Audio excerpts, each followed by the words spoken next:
Hi. Good morning. Thank you. Thank you. I think I'm in the right place. My dear friend Dawson Church is a jewel, isn't he? I want you to turn to the person next to you. I want you to look them in the eye, and I want you to introduce yourself as a genius. Let's begin.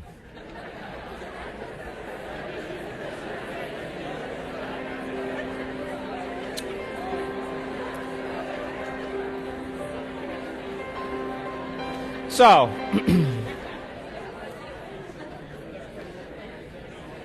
this one-day workshop is about you. It's an opportunity for you to retreat from your life for just one day and to remove the constant stimulation in your external environment that reminds you of who you think you are as a personality. To separate yourself from the people you know, and the places you go, and the things that you do at the exact same time every single day, long enough for us to remind you of what you already know, that you are actually the creator of your life. And we are going to develop concepts and ideas in one day. And every time you learn something new, you make new connections in your brain. That's what learning is. Learning is forging new synaptic connections. And as you begin to leave imprints in your neurological tissue as a result of your interaction in the environment, the next thing is that you're going to have an opportunity then to apply that information, to personalize it, to demonstrate it. And a certain group of people will get their behaviors to match their intentions, to get their actions equal to their thoughts. They'll step out into the unknown, and they'll try it. And when they do, they'll have a new experience. An experience then enriches the brain, reorganizing more circuits than what you understood physiologically. But the moment those neurons string into place, the brain makes a chemical, and that chemical is called a feeling or an emotion. And the moment you feel unlimited, the moment you feel like a patient parent, the moment you feel abundant, the moment you feel free, now you are teaching your body chemically to understand what your mind has intellectually understood. So we can say knowledge is for the mind and experience is for the body. And in that moment, you're beginning to embody the truth of that philosophy, of that theory. And you're literally signaling new genes in new ways. And you are rewriting your biological program. But if you've done it once, it must mean you can do it again. And if you can repeat any experience over and over again, you are going to neurochemically condition your mind and body to begin to work as one. And when you've done something so many times that the body now knows how to do it as well as the mind, now it's becoming innate in you. It's second nature. It's easy. It's familiar. It's who you are. As a matter of fact, you've practiced it so many times that you don't even have to consciously think about it because it's becoming a subconscious program.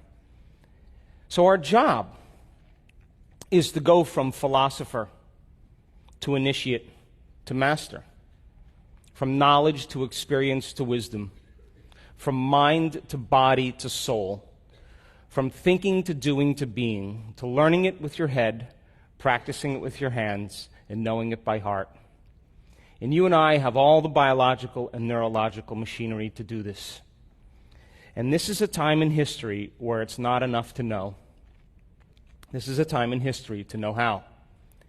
And I can tell you from my last 5 years of traveling around the world, the common people that look just like you are doing the uncommon.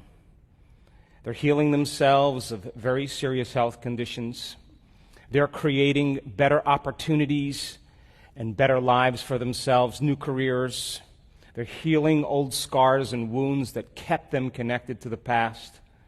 And they're having mystical experiences that transcend language, that take them years to be able to understand and explain. And they look just like you. That most people in their life wait for that crisis or the trauma the disease, the diagnosis, some kind of loss, betrayal in their life, before they make up their mind to change. And my message has always been, why wait? Why wait for that tragedy before you decide to change who you are? That when you begin to apply these principles because you understand that they work, then it means then you'll believe in a future more than you believe in your past. And people who do the work are more in love with their future than they are with their past. And they're more interested in telling the story of possibility in their future than reliving the emotions and experiences of the past. And you know, the beauty behind all of this is that you don't have to be a monk. You don't have to be a priest. You don't have to be a rabbi. You don't have to have 40 years of meditation. You don't have to be a scholar or an academic. As a matter of fact, it's better if you're not.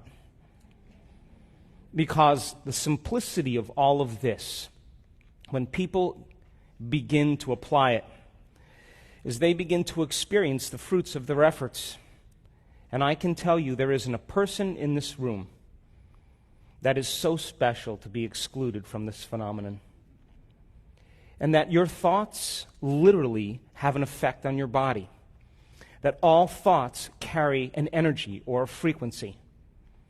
And if you believe that on some level that your thoughts have something to do with your body or your life, and you're thinking 60 to 70,000 thoughts in one day, and 90% of those thoughts are the same redundant thoughts as the day before, it's going to produce the same measurable effects in your body, yes or no? And you are going to begin to emit the same energy and information in your field. And you are going to keep creating the same life.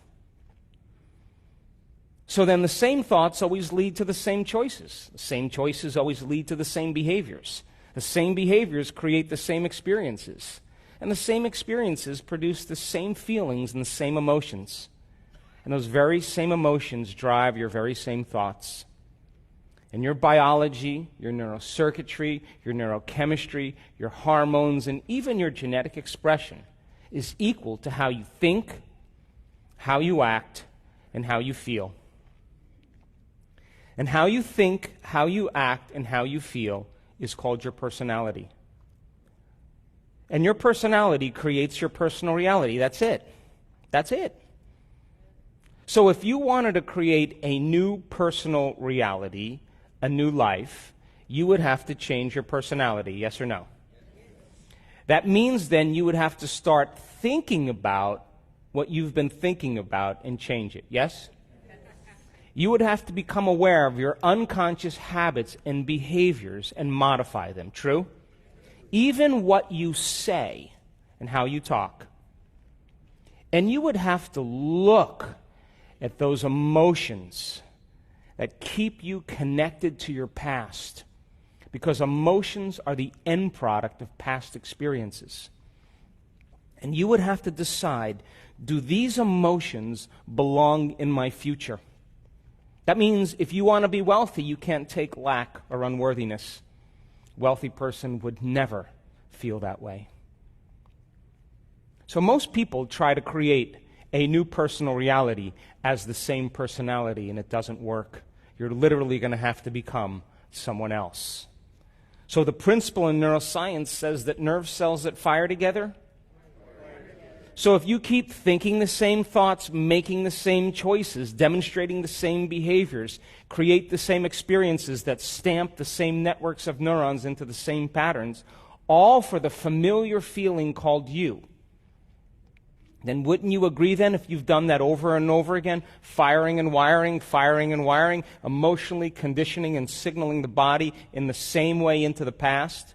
If you did that, I don't know, let's be conservative, 25 years, would you agree then you would begin to hardwire your brain into a very finite signature? Yes?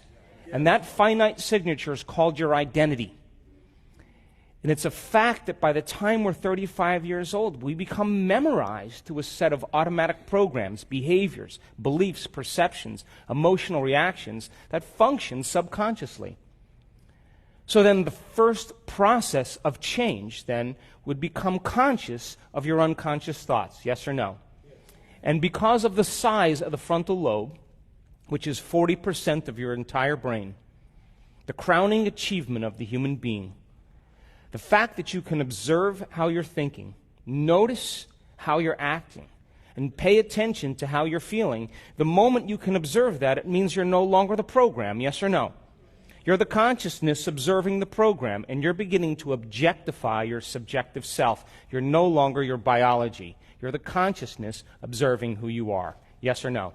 Yes. So then the word meditation then literally means to become familiar with. That's what it means. That's the symbol. So then if you begin to become familiar with how you've been thinking, and you're so conscious of those unconscious thoughts like, I can't, what's wrong with me, it's too hard, I'll never change, I'll never make it, I'm too tired, nobody loves me. Those are the thoughts that are slipping by your analytical mind unchecked and beginning to program your autonomic nervous system into the same destiny. The moment you become aware of what comes out of your mouth and how you act, whether you blame or complain or make excuses for yourself or judge other people, the moment you become aware of that, if you're so familiar with that program, would you agree the more conscious you are of that unconscious habit, the less likely you're to go unconscious? Yes or no? Yes. And it would take an act of will to stay present and aware. Yes or no? Yes. And if you're becoming so familiar with the emotions that you've been living by every day for the last 20 years, that you didn't even know that you were guilty because it just felt like you. And it was so comfortable suffering that you felt really good to feel bad. But you didn't know that because that's just how you've been feeling. Yes or no? Yeah. And then all of a sudden you become conscious, oh my God, what have I been doing? The moment you become aware of that, then, it means then you're less likely to lower your energy and your emotional state during your day because you would become conscious of it. Yes or no? And what if then you decided, what thoughts do I want to put my attention behind? Let me review them, how a great person would think. What would be the internal dialogue they would have? And you began to fire and wire those circuits in your brain. And if you did that a few times, you would begin to install some circuits in your brain, yes or no? And if you kept thinking that way, firing and wiring, the hardware would become a software program, yes or no? And who knows? In your waking day, you may start thinking like a great person. Because the circuits are there, yes or no? Yes. And if you said, I'm going to master this day, one lifetime, how would an unlimited person live today? And you began to rehearse in your mind who you were going to be before you opened your eyes. The act of rehearsing mentally, when you're truly present, your brain does not know the difference between what's going on out there and what's going on in here. And all of a sudden, you begin to install more circuits in your brain, priming it. All of a sudden, installing those circuits so that you have the hardware in place to act like that person, yes or no? Come on. Yes. And if you've done that enough times, would you all of a sudden start acting like that person? Yes. In your waking day, because you've primed your brain instead of to be a record of the past, that now it's becoming a map to the future. Yes or no? And then what if you said, now this is, to me, greatness. Can I teach my body emotionally what my future is going to feel like before it's made manifest? Now, this is the challenge, because we've studied this so much. Most people wait for their wealth to feel abundant and worthy. They wait for their success to feel empowerment. They wait for the healing to feel gratitude and wholeness. They wait for their new relationship to feel love. Or they wait for the mystical moment to occur to feel awe. That means then we're victims to our environment. We're waiting for something outside of us to change how we feel inside of us. And the moment we feel better inside of us, we pay attention to whoever or whatever caused it. And that event in and of itself is called a memory. That's Newtonian physics, cause and effect. In other words, if people are in lack, or they're empty, or they're suffering, they're waiting for some external exogenous condition to change how they feel. And what happens if it doesn't happen? They spend the rest of their life fighting for it, trying to controlling it, manipulating it, trying to make it happen because they're separate from possibility. But don't you know that the moment you start feeling wholeness, your healing begins? The moment you start feeling worthy and abundant, you're walking towards your future, called wealth. The moment you're empowered by a vision, and every single day you're living in that energy, you are going to tune into a new future. And synchronicities and serendipities are going to begin to happen all around you. The moment you're in love with yourself and you're in love with life, you're going to magnetize an equal. And the moment you're in awe of knowledge and information, you're going to have a mystical experience. And that's causing an effect. And so then, if science tells us that the environment signals the gene, are you with me? Yes. And all genes make proteins. And proteins are responsible for the structure and the function of your body. And genes are like Christmas tree lights. They turn on and off all the time, and we've measured this. Would you agree then that if an experience in your environment produces an emotion, and science tells us it's the environment that signals the gene, when you begin to experience the emotion ahead of the environmental experience, you're signaling the gene to begin to make new proteins to prepare the body for that future experience. Are you with me? Yeah. Now you're in alignment biologically with the destiny, neurologically, chemically, hormonally. And all of a sudden now, this is the beauty. If you're able to then maintain that state of mind and body, where there's physical evidence in your brain and body to look like the experience has already occurred because you're doing the work, then the magic starts to happen in your life, and it comes out of nowhere. Those coincidences, those opportunities that begin to unfold are unfolding because you're no longer living in the known. You're living in the unknown. Are you with me still? And I'm telling you, you're more alive and at your best when you're in the unknown than when you're in the known. Are you still with me? Yeah. So then, if the brain is a record of the past, it's an artifact of everything you've learned and experienced to this moment. Would you agree then, if you're not being defined by a vision of the future every single day, you're left with the old circuits of the past? Yes or no? Yes.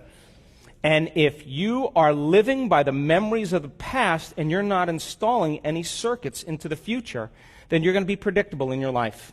Yes or no? Yes. Come on. Yes. And if feelings and emotions are the end product of past experiences, and you remember experiences better because you remember how they feel, the moment you wake up in the morning and you say, let me think about my problems.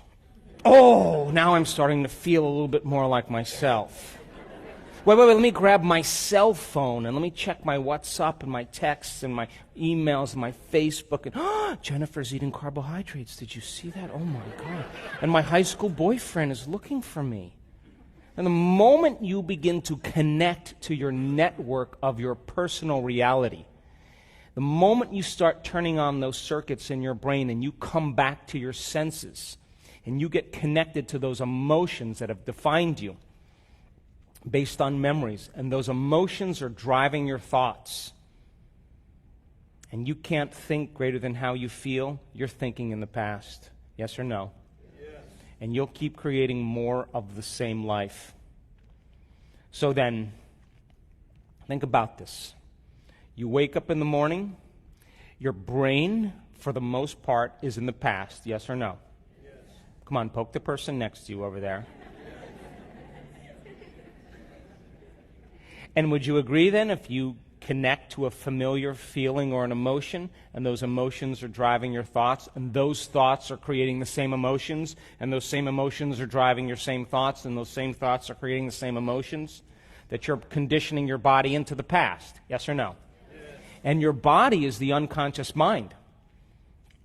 It doesn't know the difference between an experience in your life that's creating an emotion and an emotion that you're creating by thought alone. To the body, it's believing and it's living in the same past experience 24 hours a day, 7 days a week, 365 days a year. Yes or no?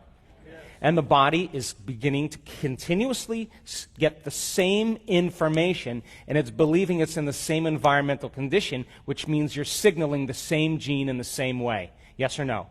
And now you're headed for a genetic destiny. Yes or no? And you've done nothing wrong. You're just taking too long. Because those emotions then will define you. And then someone will say to you, "What's up? Why are you so angry? Why are you so bitter? Why are you so afraid? Why are you so in so much pain? Why are you suffering so bad?" And you say, "I'm so glad you asked." And then you tell a narrative, the story of your past, firing and wiring the same circuits in your brain, working yourself up into an emotional froth to keep signaling the body into the past, reaffirming your personality based on a feeling. And the latest research on memory says that 50% of what you're talking about isn't even the truth. That you make stuff up. You embellish it. That memory is creative.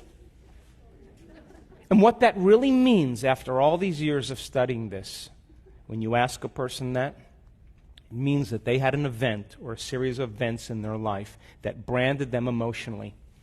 And when they tell that narrative, what they're really saying is, "I haven't been able to change since that event. I've been altered from that experience." Yes or no? Yes. And they find people in their life that are the same emotion, the same energy, and they use each other to reaffirm their addiction to that emotion. And they get agreement for it.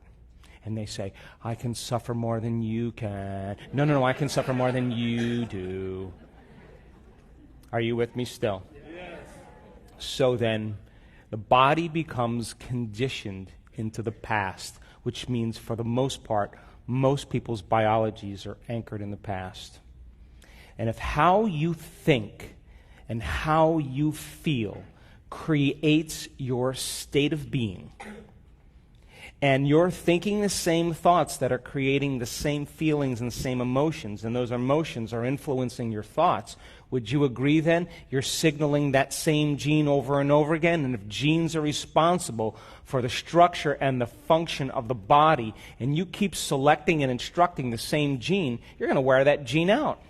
Yes or no? Yes. Just like gears in your car. Taking a fax of a fax of a fax of a fax, or a copy of a copy of a copy, sooner or later it's going to lose its detail. Yes or no?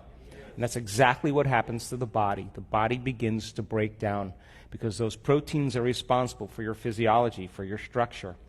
So then if immune cells make immune proteins, and you're living in fear every single day, you're living in anger and resentment and impatience every single day, then you're signaling the same gene in the same way. Yes or no?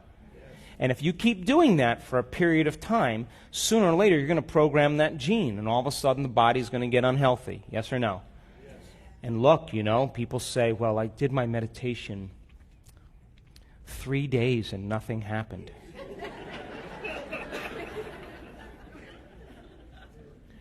But I tell them, how long did it take you to create that condition? Tell me. So then if meditation means to become familiar with, you got to become more familiar with the thoughts, behaviors, and emotions of your future than familiar with the thoughts and behaviors and emotions of your past. Yes or no? Yes. So then if you keep firing and wiring the same circuits in your brain, installing the circuits, the hardware becomes a software program, and it gets easier to think in unlimited ways. It gets easier to act like a wealthy person. It becomes easier then to cultivate the emotions of your future instead of the emotions of your past. And our students, people in this work, some of them have had horrific pasts. They've been abused, they've been traumatized, they have had very difficult conditions. And they stopped telling the story of their past. They started telling the story of their future, and they started believing more in that in their past. And when people come up to me and they vomit all over me about their past, I don't have a problem with that. I know that it's natural to do that. But I always ask them, listen to me. If you can't overcome that past in some way and you're feeling those emotions, you'll only talk about your past when you're feeling those emotions, because those emotions bring you back to your past. Yes or no? Yes. Come on. Yes. But if you're having a great life, you never talk about your past anymore because you're no longer emotionally bound to it. Yes or no? Yes. So then the moment you start feeling emotional, hint, you're back in your past. Yes or no? So now reason this with me.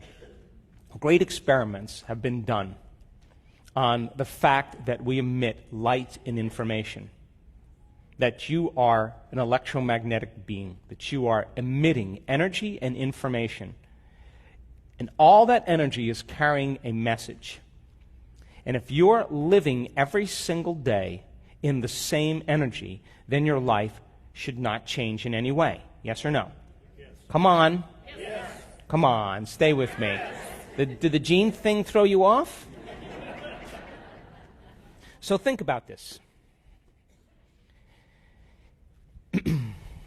When you are living in fear, when you're living in anger, when you're living in resentment, you're living in survival, because those emotions signal the stress response. Yes or no? Yes. And when you turn on that stress response, you are going to draw from this invisible field of vital energy around your body, that light and that information, and you're going to turn it into chemistry. And you're going to diminish your very field around your body. Yes or no? Yes. So then, when you perceive a threat, when you see a circumstance in your environment that is unpredictable or unknown, the moment you perceive that, you activate that fight or flight nervous system, the sympathetic nervous system. And you're going to mobilize enormous amounts of energy to prepare yourself for that danger in your outer world. Yes or no? Yes. And you can do that on the short term because that's survival.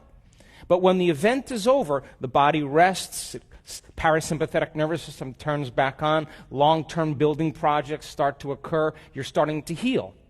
And all organisms can tolerate short-term stress. But what if it's not a predator? What if it's your coworker? What if it's your boss? What if it's your sister-in-law? Because of some past experience, you're perceiving that condition in your environment based on your past, and you're turning on the same stress response as if you were being chased by a predator. Yes or no? And you keep going back into that environmental condition, and you knee-jerk in the same way, and you keep producing those same chemicals over and over again, same chemicals over and over again. The stress chemicals downregulate genes to create disease. It's a fact. Are you with me still? So then, if you're doing that for an extended period of time, and all of a sudden now you become addicted to the very rush of chemistry that gives the brain and body a rush of energy, would you agree then, if you keep doing that over and over again like an addict, you need to feel angry. You need to feel lack. You need to feel unworthy because it reaffirms the emotional state. Are you still with me? Now, it gets a little bit weird here because we got a big frontal lobe. And you can just call up a memory from the past. And the moment you call up the memory from the past, your body's in the past physiologically and emotionally. And you can begin to worry about the worst thing that could happen in your life. Out of the infinite potentials in the quantum field, you're going to select the worst case scenario. And you're going to begin to get ready for that event. And you are going to begin to change your emotional state in preparation for the worst thing that could happen. Because in survival, if you prepare for the worst, you have better chances of surviving. Are you with me still? Now, I would call that a limited imagination. Yes or no? But in survival, though, when you're in stress, then, if you prepare for the worst and it doesn't happen and something less happens, you have a better chance of living.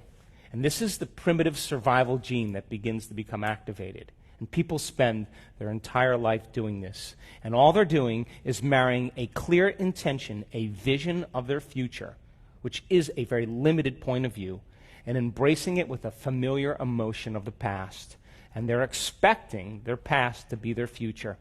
And if how you think and how you feel creates your state of being, that person's past is going to be their future. Are you with me still? Yes. So then, reason this with me. If you can turn on the stress response just by thought alone, and the hormones of stress give the brain and body a rush of energy, and people become conditioned or addicted like junkies to those emotions, then would you agree with me then? If you can turn on that stress response just by thought alone, that you can become addicted to your own thoughts. Yes or no? Yes. And if the hormones of stress are highly addictive and you're using your boss or your coworker or your sister-in-law or your finances to reaffirm your addiction to that emotion, is it possible you become addicted to the life you don't even like? Yes or no? Yes. And this is why change is so hard. And if you can turn on the stress response just by thought alone, and the hormones of stress downregulate genes to create disease, then your thoughts could make you sick. Yes or no? Yes. So, okay, let's go out on a limb here.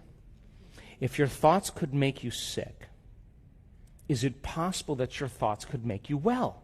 Yes. Okay.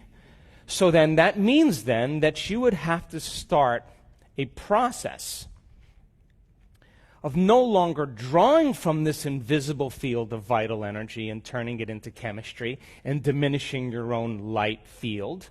When you do that over time in chronic stress, and you keep drawing from this invisible field of energy and turning it into chemistry, you have no light field. Yes or no? Yes. Come on.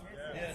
So now you're more matter and less energy, more particle and less wave. And in fact, the hormones of stress cause you to narrow your focus on objects and things and people, because that's where the danger is. And when the hormones of stress kick in and your brain waves go into high beta and you're aroused, you're going to pay attention to your outer world, and you're no longer going to want to believe in your inner world of possibility. Are you with me still? And if the survival gene is switched on, then you won't want to go in, close your eyes, and create, because it's not a time to create. It's not a time to focus on the unknown. It's a time to prepare yourself for what could be lurking behind those corners. And it's not a time to learn. It's not a time to open your heart. It's not a time to be vulnerable. It's not a time to sit still. It's a time to run, to fight, or to hide. And people spend the majority of their life living by these hormones. And those hormones cause us to become materialists, using our senses to define reality. And if you can't see it, you can't hear it, you can't smell it, you can't taste it, you can't feel it, it doesn't exist. And all of a sudden, people all of a sudden give up possibility. And now, when they're more matter than energy, they will try to force outcomes, control outcomes, predict outcomes, fight for outcomes, because they are matter trying to change matter.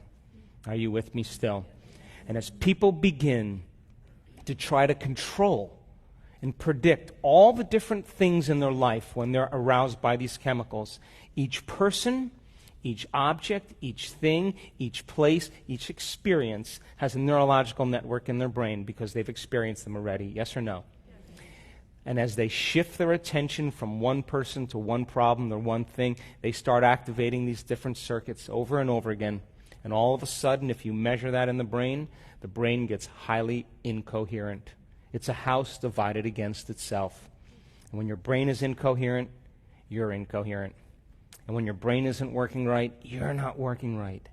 And at the exact same time, when this vital energy is being drawn and turned into chemistry, the heart, the center of oneness, the center of wholeness, your first step to divinity right here, the bridge, your connection to the unified field, it loses its energy, and all of a sudden it starts to beat very incoherently. And the emotions of resentment and impatience and hatred and violence cause the heart all of a sudden to no longer be in balance. And all of a sudden we no longer trust our heart. What we want to do is protect ourselves from everyone and everything in our life, and we no longer trust. And if you can't trust in the unknown, then it doesn't exist. And people understand when they're living by the hormones of stress unconsciously to run from the unknown. Because the unknown you can't predict, and it's being in that state of the unknown and not being able to predict your future that actually creates the stress response. So nobody takes a chance and possibility. And everybody's waiting for everybody to do it. Are you with me still? And when you narrow your focus on matter and on objects and things and people, you're focusing on the particle in quantum physics, and you're eliminating the wave of possibility. And where you place your attention is where you place your energy. And if all of your attention is on matter, then energy doesn't exist from you, and you will feel separate from the field. You will live in lack. And you will say, I feel empty, and I need that thing to make me feel better. And once I get that thing, I'm going to experience the emotion of it, and when I get it, then it's going to make me feel better. But when the novelty wears off, here comes the emptiness again. So then you say, I'm in lack again. I need one of those. So then you got to go to work, and you got to drag your body through space. And when you drag your body through space, you experience time. So then you got to go back and forth to work to make the money to pay for the thing that's going to fulfill some lack. But it never does. Are you with me still? And people then, all of a sudden, after 30 years, they have their car, they have their house, they have their relationship, and they're too exhausted to enjoy it. Are you with me still? Yes. And that's called normal. But would you agree with me then? If you're waking up in the morning, come on, stay with me. If you're waking up in the morning and you're not being defined by some vision of the future, and your biology is in your past, and you get up and start your day, when you see the same people and you go to the same places and you do the exact same thing and you see the same object in your life, it's your environment that's influencing how you think and feel. Yes or no? And you will be thinking and feeling in the past because your biology is in the past. Yes or no? Yes. Come on. Yes. So if you see the same people and you go to the same places and you do the exact same thing at the exact same time, you would have to agree with me then that your personality is no longer creating your personality. Your personal reality is creating your personality. Your environment is controlling how you think and feel. Yes or no? Yes. And as long as you're reacting equal to your environment, you should create more of the same environment. Come on. Yes. And there should be a nice biological dance, a perfect match between your neurocircuitry, your chemistry, your genes, your hormones, with what's going on in your life. There's a tango going on between your inner world and your outer world. Yes or no? Yes. So then, your environment is actually controlling you. You're a victim to the circumstances in your life. And you see the person, you unconsciously react. You go to the certain place and you think about in the past how it was. And so then, if how you think and how you feel creates your state of being, and you keep thinking the same thought that keeps producing the same emotion, that same emotion is influencing how you're thinking. You're hardwiring your brain and conditioning your body emotionally into the past, yes? And if you do that enough times, thinking and feeling in the same way, the body becomes the mind of that emotion. Now the servant has become the master, and the body's running the show. Yes or no? And so then if the body then has become the mind of that emotion, then to change then would be becoming greater than your body. Yes or no? And if your environment has that much influence on how you're thinking and feeling, then to change then is to be greater than your environment. Yes or no? And if you're waking up every single morning, coming back to your senses, looking at the person next to you saying, oh my God, who is that? How did I get here? Jeez. Wait, let me think of all my problems. Okay, I'm starting to feel like myself. Let me get my cell phone. Let me check. Okay, now I'm feeling like myself. And then you get up and you go through the same routine behaviors in your habitat, you have the vision of the toilet, and the next thing you know, you're in front of the toilet. Then while you're on the toilet, you have the vision of the coffee maker, and there you are, you're in front of the coffee maker. And then while you're drinking your coffee, you have the vision of the shower, and there you are in the shower. And while you're in the shower, you get super creative about the clothes you're going to wear, and next thing you know, you're dressed. And your body is always following your mind, but it's following it to the known. Are you with me still? And let's just say you drive to work the same way and see the same people and go to the same grocery store and buy the same food and watch the same television shows. And then you get in front of the mirror at night and you put your lotions and potions and creams on and floss the same way and brush your teeth. And you go to bed and you wake up in the morning and you're doing the same exact thing. Yes or no? Yes. Would you agree then we can take your past and lift it up and set it on your future? Yes or no? Now, that's karma. That's it. That's karma right there. And so then if you've done that enough times, a habit is a redundant set of automatic, unconscious thoughts, behaviors, and emotions that's acquired through frequent repetition. A habit is when you've done something so many times, your body now knows how to do it better than your mind. Are you with me still? So if you wake up in the morning and you're doing that, would you agree then your body's on autopilot? And it's dragging you into a predictable future based on what you did in the past. And you're unconscious. Yes or no? And I assert that when you are not in the present moment, you're running a program. So don't take anything personally from somebody, because they're just running a program as well. Are you with me still? So then, think about this. Would you agree then that if you are going to heal your body by thought alone, to create some new experience in your environment by thought alone, to create some new future that's no longer your past by thought alone, then you would have to become thought alone? Yes or no? Yes. Come on. Yes. So then would you agree then if your environment is so strong in conditioning you into the past, would you agree then maybe it'd be a good idea to sit down at the beginning of your day, close your eyes, and disconnect from your external environment? Yes or no? So then if you're seeing less things in your external environment because you've closed your eyes, all of a sudden now, your environment isn't going to control how you think and feel. Yes or no? And what if you were to play soft music in the background or put earplugs in and diminish more sensory information coming in from the environment? Would you agree you'd start putting more attention on your inner world instead of on your outer world? And what if you said to your body, hey, sit right here and stay right here. Don't you get up yet until I tell you it's time to get up. And your body is going to buck and kick like an unbridled stallion. I'm busy. I got a lot to do. I got emails to check. I got meetings to go to. Because you programmed it that way, yes or no? Yes. And every time you say to the body, stay, are you telling it it's no longer the mind, that you're the mind? Yes or no? Yes. And now the will is becoming greater than the program. Yes or no? And all of a sudden, if you became conscious that you were angry or emotional or suffering, and you became aware that that emotion was keeping you into the past and driving your brain into high beta, and you became aware of it, and then you settled your body back down into the present moment, and you kept taking it out of the past, sooner or later the animal's going to surrender. Yes or no? Yes. And when it does, you are going to liberate energy. You are going to go from particle to wave, from matter to energy. And when that happens now, all of a sudden, you start feeling a little bit more joy, and energy starts to move right there. Are you with me still? Yes.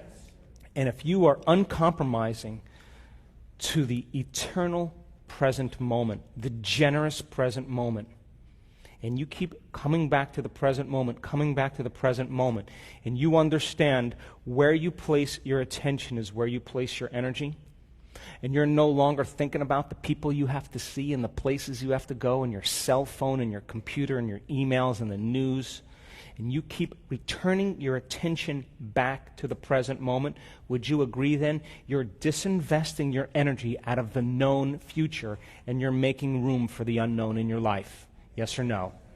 So then, in meditation then, if you are literally going to make some type of change and affect your outer world, you're going to have to put most of your attention on your inner world, and you're going to have to become greater than the conditions in your environment and disconnect from your environment. You're going to have to sit your body down and overcome your body, and you're going to have to transcend time. Are you with me still?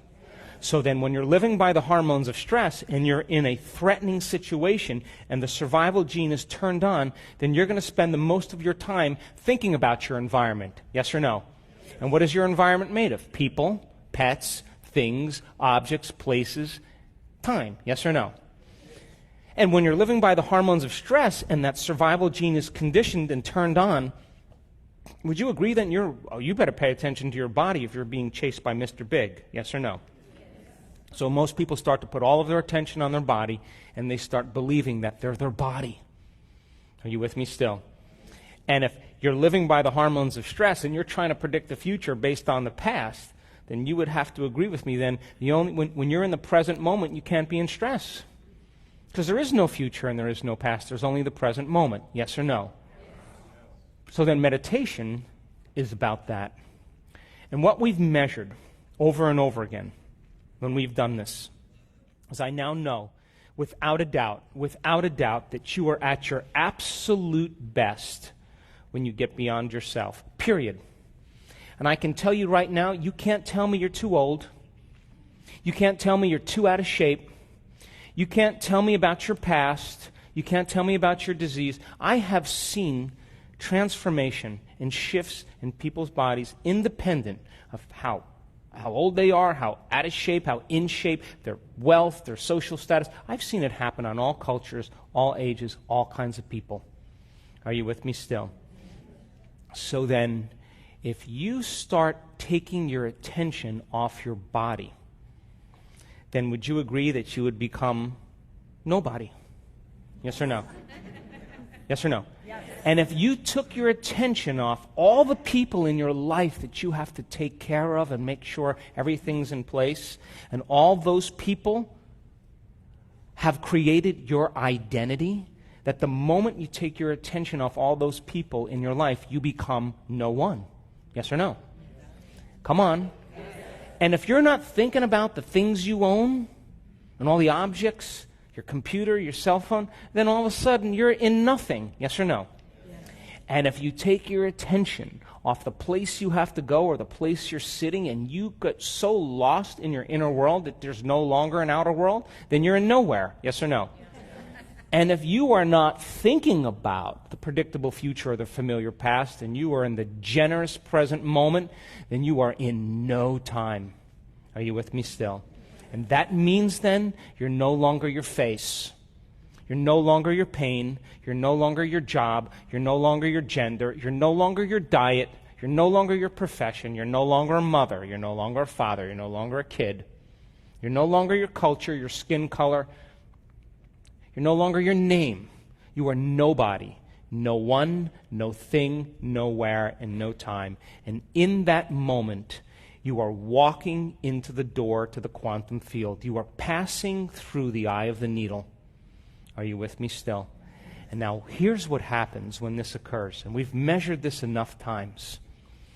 When you're thinking about all those people and things and problems and conditions in your life and your brain is aroused because of the hormones of stress and you're in survival and you're activating all those circuits in your brain is firing very incoherently, and your heart is out of rhythm, and you're drawing from this field and turning it into chemistry, and you're more matter and less energy, that there comes a moment where all of a sudden the person has to settle down and there's chaos going on within them.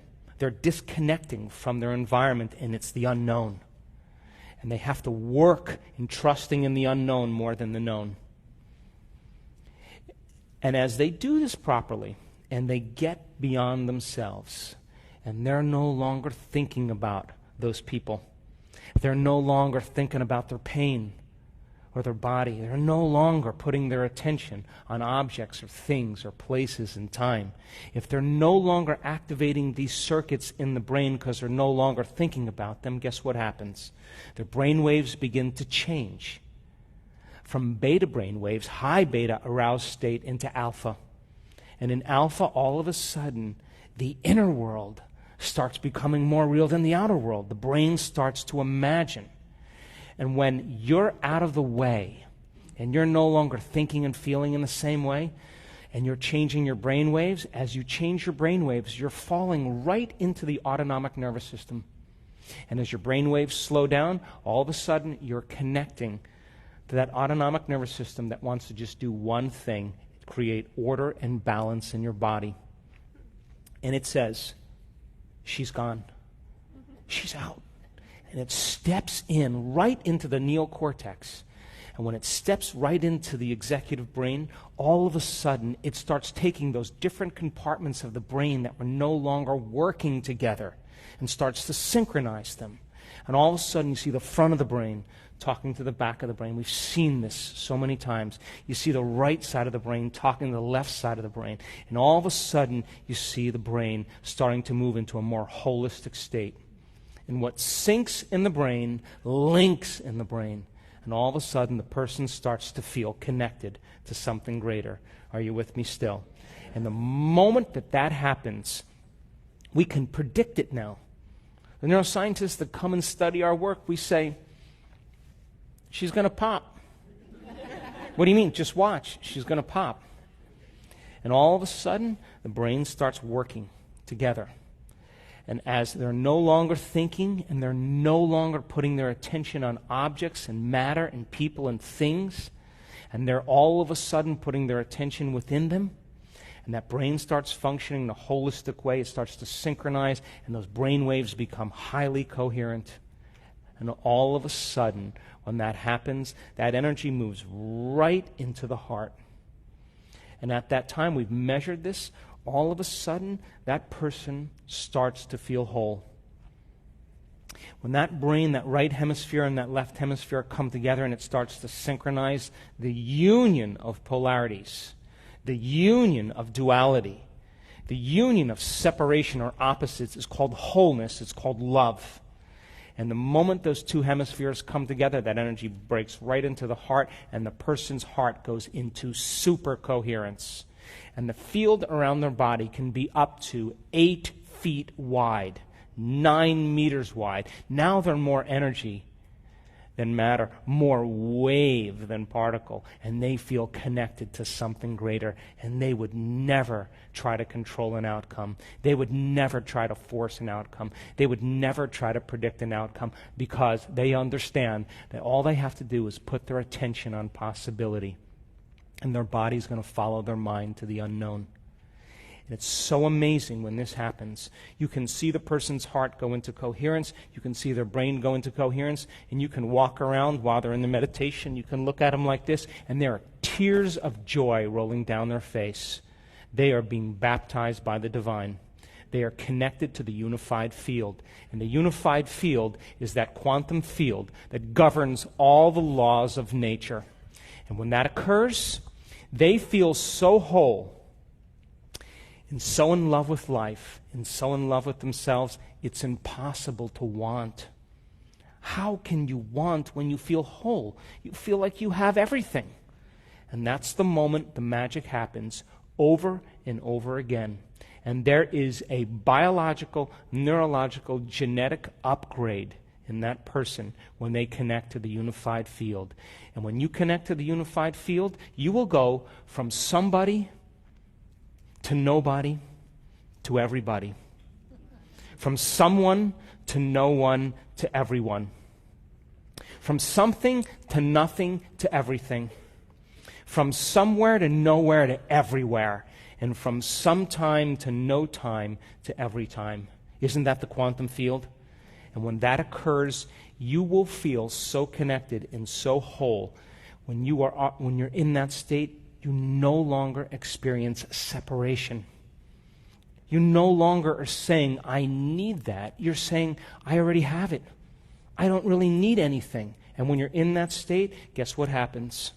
You go from selfish, driven by the hormones of stress, to selfless.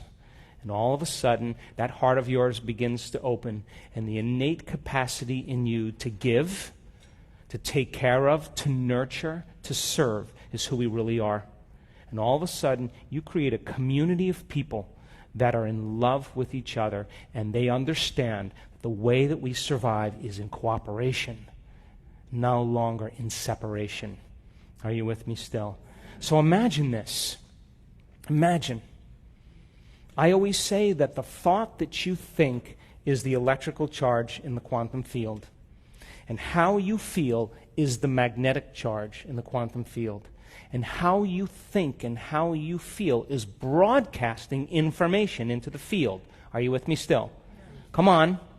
So then if you have drawn from your visible field of energy and turning it into chemistry, and you're more matter and less energy, you're separate from that field, it's going to take a long time for your dreams to occur.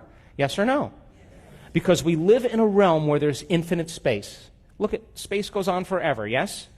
And the way we experience time as matter is we drag our body through space. Let's go get that. And if we drag our body through space, it's going to take time. So it's going to take time for you to get your dreams because you're matter trying to change matter. Yes or no? But if you're in a realm, and Einstein said, I didn't say this, Einstein said it, the field is the sole governing agency of the particle. He didn't say the particle is the sole governing agency of the particle. Matter doesn't affect matter. Energy affects matter. Are you with me still? So then if you were in the field, then you should be able to connect to that energy and begin to exert greater effects on matter. Yes or no? But doesn't that mean you can't take your body there, right? Can't take your face, can't take your weight, can't take your vegetarian diet, can't take any of it. You got to leave that all there. You got to go as consciousness. You got to go as an awareness. Yes or no? Now, we've measured this enough times. Imagine 750 people in a room, in an advanced workshop.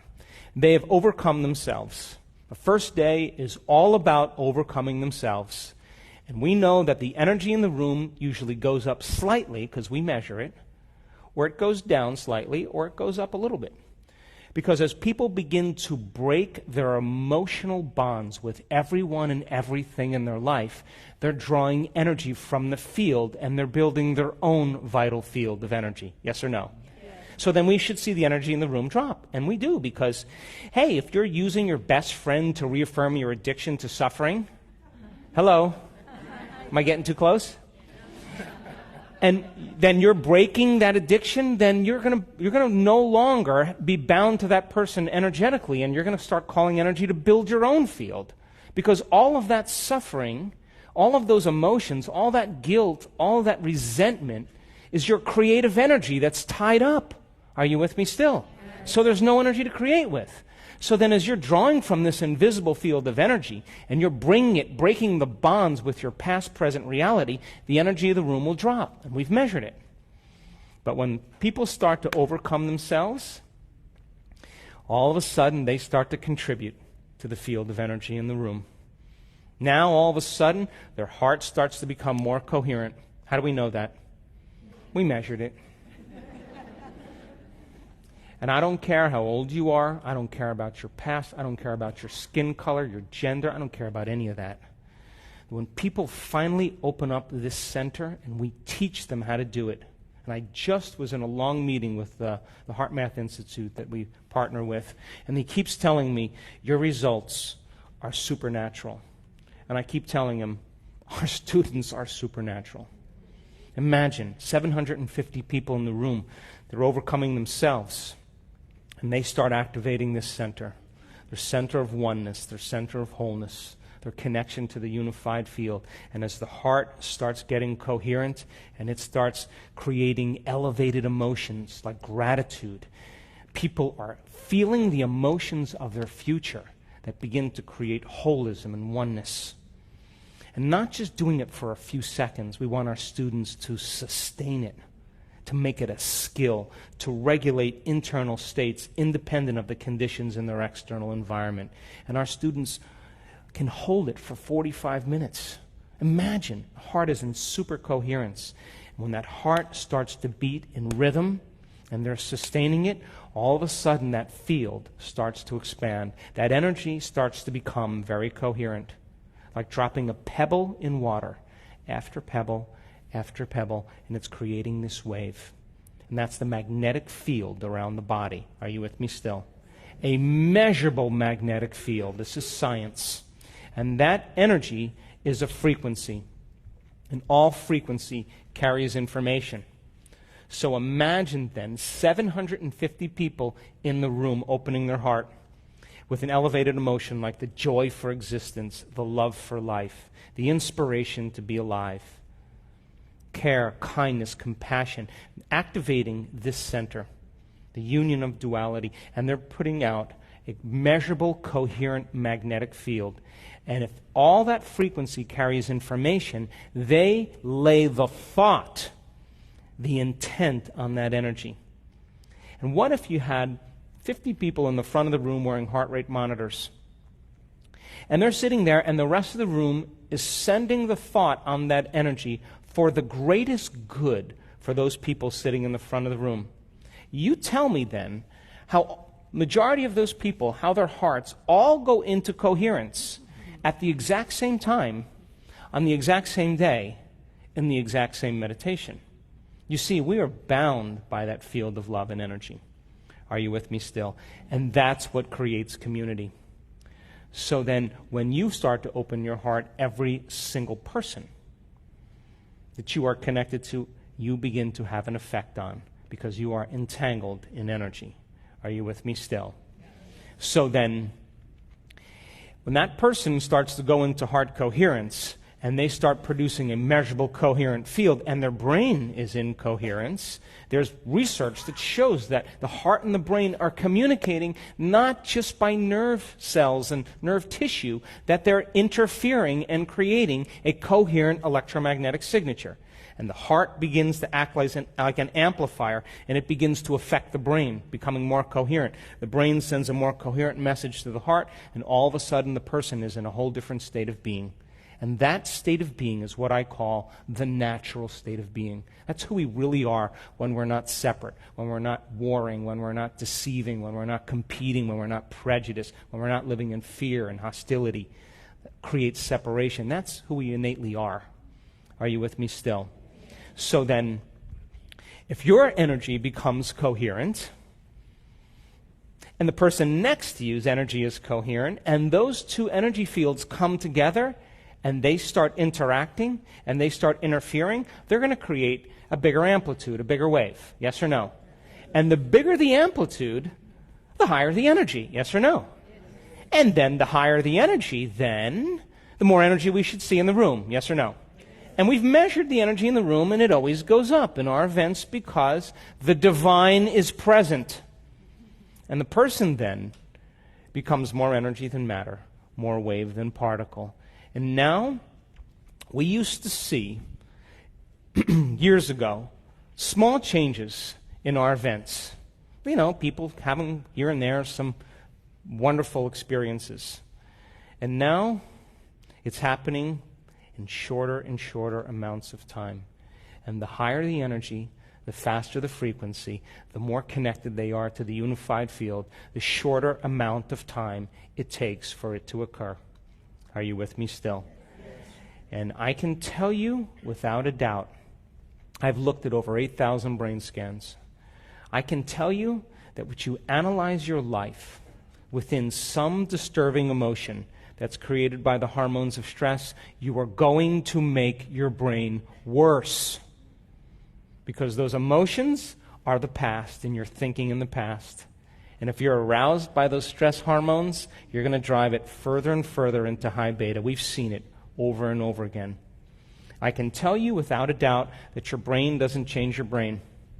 I can tell you that the program doesn't change the program. The ego doesn't change the ego. The personality takes a long time to change the personality. It's only when you become pure consciousness.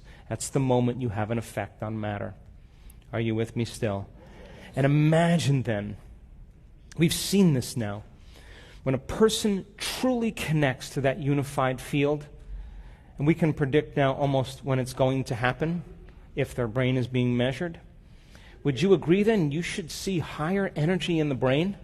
Yes or no?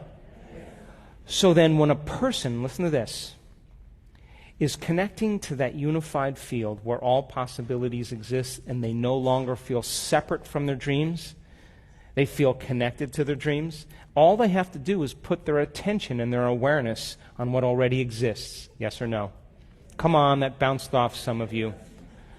Poke the person next to you, please. So if you're in a field where all possibilities exist and you feel connected to everyone, everything, everywhere, every place, every time, then you don't have to try to create anything. All you have to do is pick it. Yes or no? Put your observation on it. Experience it. Become aware of it. So then imagine students, and I've labored for 3 years, almost 4 years, to have our students be able to sit in a meditation for an extended period of time and get beyond their bodies.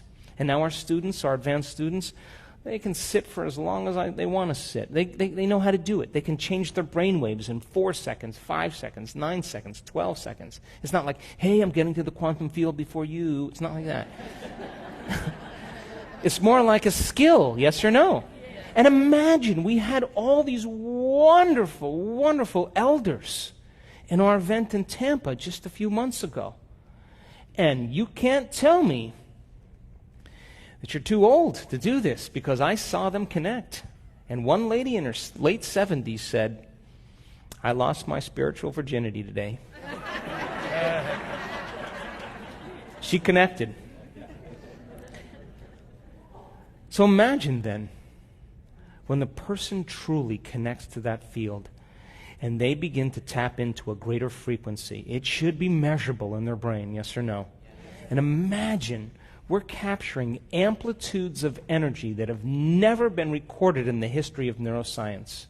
And we can say, when that occurs, she can't make her brain do that. It's happening to her. And while that's going on, we're doing all this amazing research. The brain is in deep, deep, deep delta. That person, their body is sound asleep and their mind is turned way on. They are way in that autonomic nervous system. And when that occurs, they all of a sudden connect to a greater frequency. And all of a sudden we see these amplitudes of energy. It looks like a snowstorm on the EEG, in the brain scan. And I know that person is having a full-on sensory experience without their senses.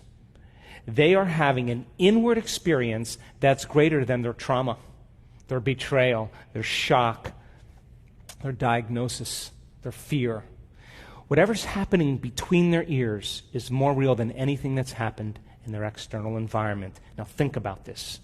If you're having a full-on sensory experience without your senses, what would happen right now if your senses were amplified by 30%? What if everything you were seeing, smelling, hearing, tasting, feeling, what if your senses were amplified by 25% right now? Would your awareness of reality be amplified by 25 or 30%? Yes or no? And if your awareness is amplified, then your consciousness is amplified. Yes or no? And you can't have consciousness without energy. They're married. So the energy of the brain goes up. And then the next thing you know, the inward experience rewires the brain in an instant. And it sends a new emotional signal, but it's not emotional. Emotions like fear and guilt and shame, they're slow energy. It's an elevated energy. It's not emotional, it's energetic. They're getting an electrical charge in their body. And they'll say, I was baptized in light. Light filled my entire body. And that is the moment they're getting a new emotional signal to the body. And the receptor sites on the outside of the cells are 100 times more sensitive to frequency and to energy than they are to chemistry. And in 1 second, that person is transformed. And that's what's happening now in our work. Are you with me still? So I don't really want to argue quantum superimposition any longer. I don't want to talk about theory any longer because my heroes, the people that I want to be with, are people just like you.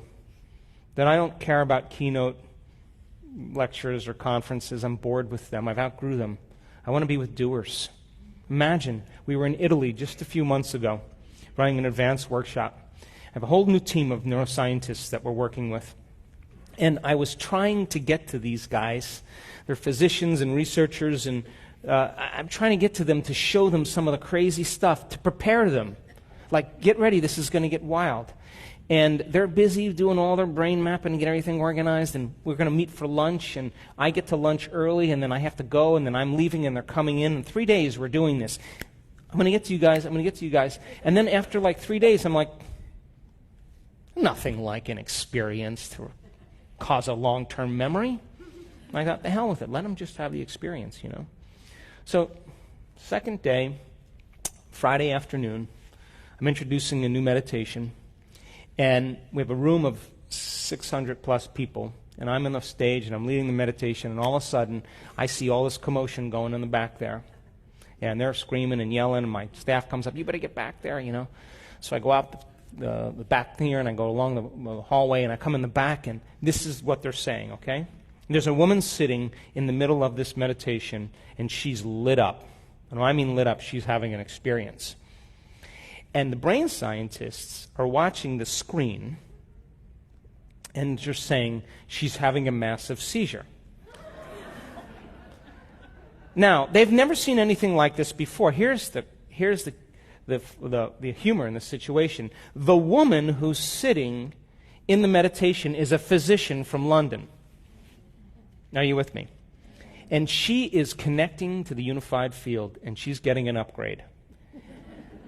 And she is on the fringe of this incredible, loving intelligence, this intelligent love, and it begins to consume her, because that's what the quantum field is. It's intelligent love. And she made up her mind. This is what she said before she started that discipline. She said, I have to prove to myself that this is possible, so I'm going to do it for everybody in this room. I'm not going to do it for me. I'm going to do it for everybody in this room. I got to get beyond my analytical mind because I have very, very rigid training. You with me? So here she goes. She gives it everything she has. She surrenders. She trusts in the unknown. She becomes nobody, no one, no thing, nowhere, and no time. And then I say, you're in that infinite field of information. Just because you can't see something, it doesn't mean it doesn't exist. Put your awareness on that field. Pay attention to it. Surrender to it. Feel it. Experience it moment after moment and become more aware of it. So then if you put your awareness on your nose, it exists, yes? Yes. But if you don't have your awareness on it, it doesn't exist. Yes or no? Yes. Come on. Yes. So then if you don't have any awareness on the quantum field, it doesn't exist for you. Yes or no? Yes. Until you put your awareness on it. So I'm asking them to unfold deeper into the unified field and experience it. Put your awareness on it moment after moment, and certain people start to connect to that energy, that coherent energy. And all of a sudden, in 1 second, her entire brain goes into gamma. Not just regular gamma, which is superconsciousness. We're talking about lots of high energy gamma. It looks like, crazy stuff, and the scientists are yelling back there, and I come back and they're going, she's having a seizure, I go like this, shh, shh, shh, shh, put my hand on her, I go, quiet.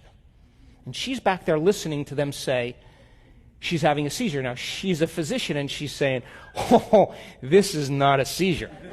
She's not saying that. She has to decide, do I listen to that or do I keep going? And she just said, I'm going. And so she surrenders into this experience. And she's sustaining this high level of gamma, coherent gamma, super consciousness. All of her awareness is on her inner world. In other words, she is aroused. Her sympathetic nervous system has switched on. And instead of switching on like being chased by a predator, instead of that energy being drawn from the field, the sympathetic nervous system is switching on, and it's taking all that energy stored in the body and it's driving it up to the brain. And when it goes on, all of a sudden the brain goes into gamma, and she's aroused from the inner experience. Are you with me? But it's not from a predator or from a danger. It's from the divine. And now she is in gamma. So I say to the scientist, shut up, let her have the experience, don't bother her, and get back here with that brain scan afterwards. So we have the break, they come back there, and they're all sweating, and they're freaked out, and, oh my God, yeah. So they show me this sustained gamma. And then, my whole theory about the mystical is that energy has to reach the pineal gland. When the pineal gland gets activated, melatonin all of a sudden starts to produce derivatives, metabolites, that create the mystical experience. Chemicals that create a phospholuminescent energy in the brain, create hallucinations or vivid imagery, suppress the drives of the body, create antioxidants for healing, release chemicals like Valium that sedate the analytical mind. And the person's going to go mystical. They're going to go dimensional. And she went dimensional. And when we put up the three-dimensional imagery, the hologram of the brain, the entire pineal gland was on fire. It was on fire. I knew in that moment that what we were doing was correct. So we had the scientists come up on the stage. There's nothing like a good story. We bring the doctor up there. We show the brain scans. That scientists are like little kids, goofy and laughing. Ooh, I can't believe it. This is crazy stuff. It's not a seizure. I spend hours with these people every week and go to meetings, and they're yelling at each other. This can't be. I'm going, it can be. Well, it's not normal. I know it's not normal. You got to think out of the box. So she tells the story of how the divine connected to her and said, hey, in imagery and profound information, I've always been with you. Welcome.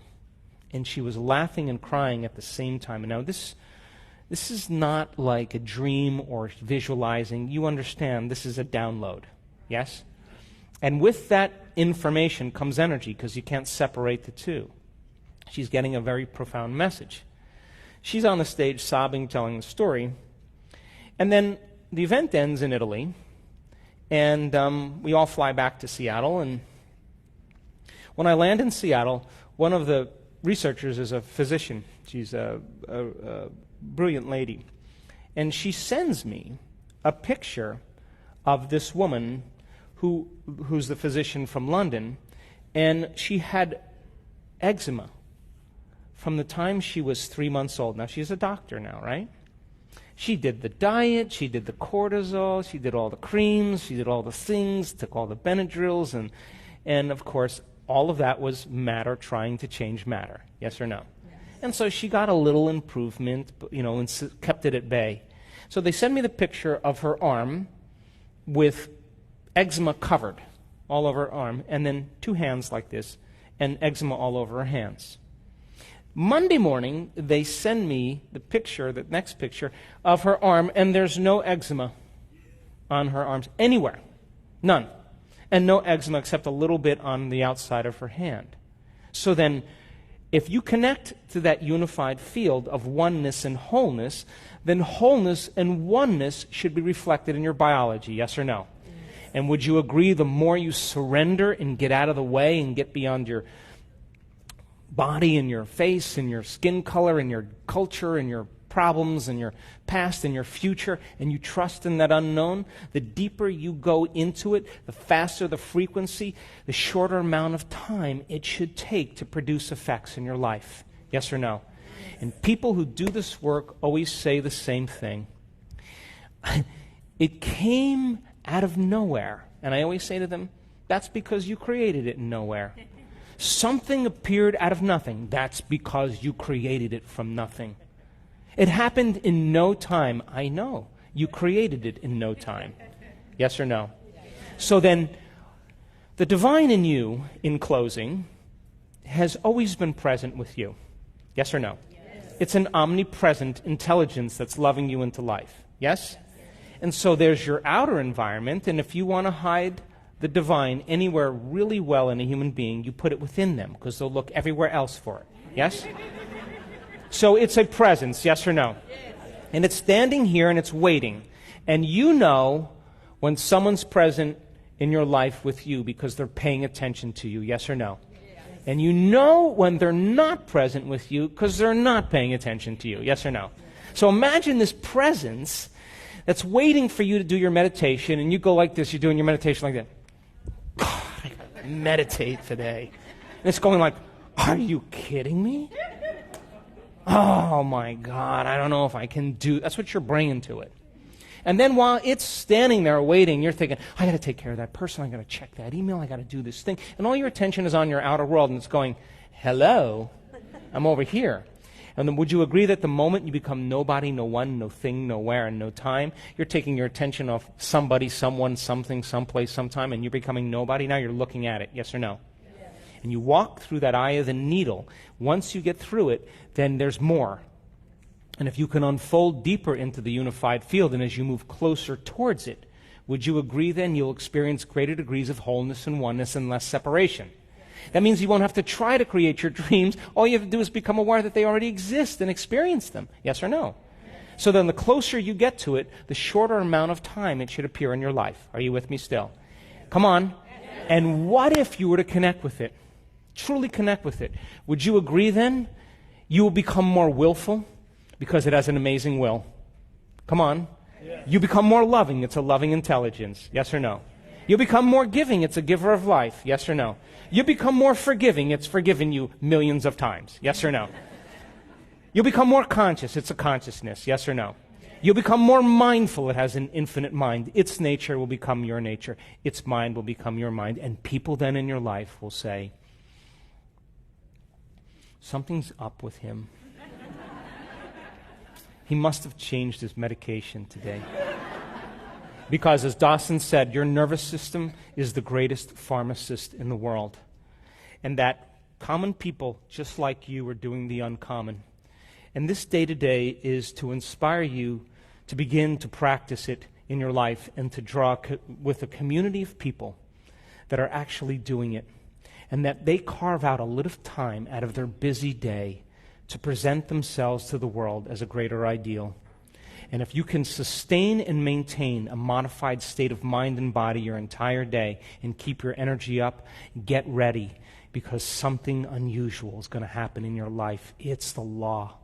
And I know it from experience, and I've witnessed it too many times. And it will come in a way that you least expect. Why?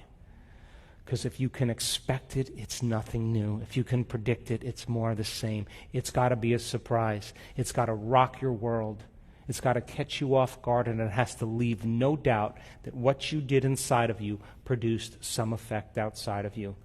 And when you can correlate the changes you made inside of you with the effect you produced outside of you, you're going to pay attention to what you did, and you're going to do it again. And that's when we go from being a victim to being a creator. Thanks for listening.